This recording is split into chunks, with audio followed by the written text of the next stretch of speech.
नमस्कार जय जगन्नाथ दर्शक बंधु आरोही शॉर्ट्स यूट्यूब चैनल रे आपण मानकु स्वागत करुछि। आसंतु एही वीडियो रे जानिबा केतोटी रोषेई करिवार सहज एवं सरल उपाय।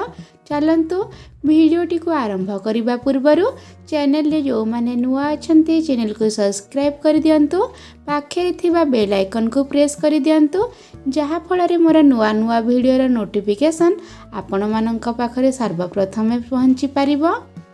1 नंबर काच ग्लास किंबा काच पात्र को चकाचक करिबा पई हेले किछि पानी ने चा पत्ती पकाई तापरे किछि समय फुटाई दियंतु। सेथिरे किछि वाशिंग पाउडर किंबा लिक्विड पकाई काच बासन को भल भाबरे माजी दियंतु।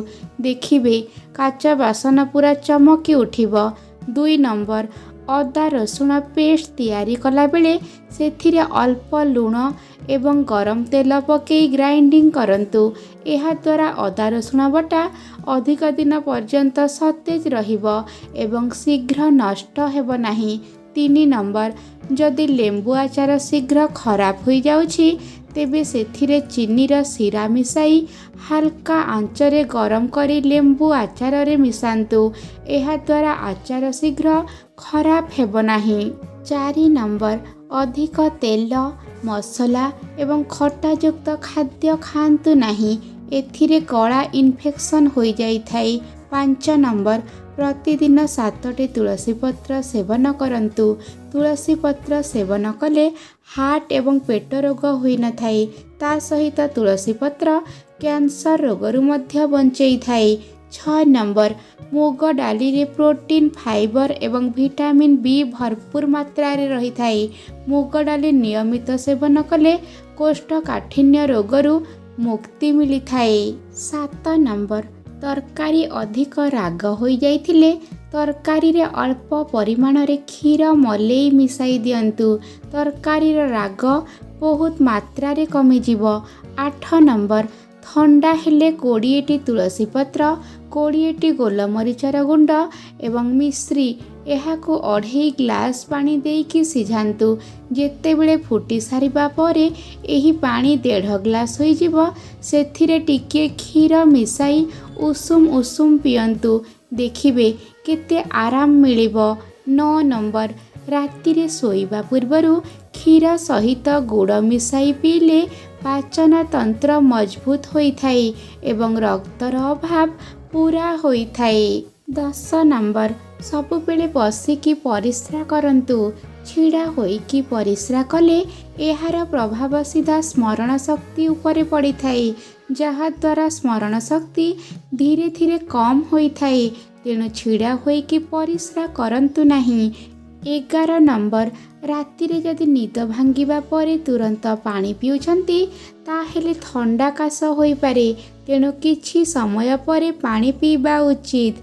12 नंबर खबर कागज रे लागिथिबा जिनिसको केबे भी खाइबा कथा नुहे, कारण खबर कागज रे व्यवहृत हेउथिबा शाही बा कालीर संबंध सीधा कैंसर सहित जड़ित होई थाए। 13 नंबर गुजराती को हल्का भाजी दियंतु, टिके ठंडा होई गले चीनी मिसाई ग्राइंडिंग कर दियंतु।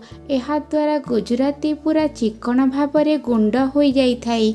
14 नंबर जदि तेल तले भूल रे पड़ी जाए ताहेले तेल उपरे किछि अटा पकाई दियंतु। अटा सबु तेल को शोषी नेब एवं तेल मध्य बहुत भल भाबरे सफा होई जिवो। 15 नंबर पनीर को नरम करिबा पई गरम पानी रे लूण मिसाई सेथिरे 10 मिनिट पर्यंत पनीर को रखी दियंतु। देखिबे पनीर नरम होई जिवो। 16 नंबर 1 कप नड़िया पानी रे 2टी ब्रेड एवं 1 चमच चीनी मिसाई ग्राइंडिंग करी इडली आणरे मिसाइले आण भल फुली थाई एवं इडली मध्य नरम होई थाई।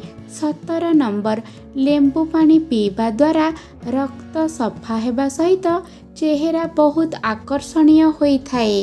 18 नंबर हेंगुर छुंक लगे कि दही खाइले आंठु गंठी जंत्रणा रे बहुत आराम मिली थाई। एहा स्वादिष्ट हेबा सहित पुष्टिकर मध्य होई थाई। 19 नंबर ଯେକୌଣସି ଗ୍ରେଭିରେ ଭୃଷଙ୍ଗ ପତ୍ର ଛୁଙ୍କ ଦେଇ ଖାଆନ୍ତୁ। ଏହା ଖାଇବା ଦ୍ୱାରା ବହୁତ ଫାଇଦା ହୋଇଥାଏ।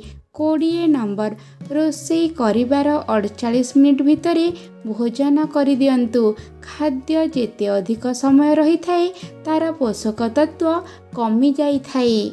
21 ନମ୍ବର, ଅଦା ଚୋପା, ଅଳେଇଚ ଏବଂ ଗୁଜୁରାତି ଚୋପାକୁ ନ ଫୋପାଡ଼ି ଏହାକୁ ଚାରେ ପକାନ୍ତୁ। ଏହାଦ୍ୱାରା ଚାର ସ୍ୱାଦ ଅଧିକ ବଢ଼ିଯାଇଥାଏ। 25 ନମ୍ବର, ବିନ୍ ତରକାରୀ କିମ୍ବା ଭଜାରେ ହେଙ୍ଗୁ ଏବଂ ଜିରାର ଛୁଙ୍କ ଦେବା ଦ୍ୱାରା ବିନ୍ ତରକାରୀ ଏବଂ ଭଜା ଅଧିକ ସ୍ୱାଦିଷ୍ଟ ହୋଇଥାଏ। ଭିଡ଼ିଓଟି ଯଦି ଆପଣମାନଙ୍କୁ ଭଲ ଲାଗିଥାଏ ଚ୍ୟାନେଲକୁ ସବସ୍କ୍ରାଇବ୍ କରିଦିଅନ୍ତୁ। ଭିଡ଼ିଓକୁ ଗୋଟେ ଲାଇକ୍ କରିଦିଅନ୍ତୁ। ଜୟ ଜଗନ୍ନାଥ।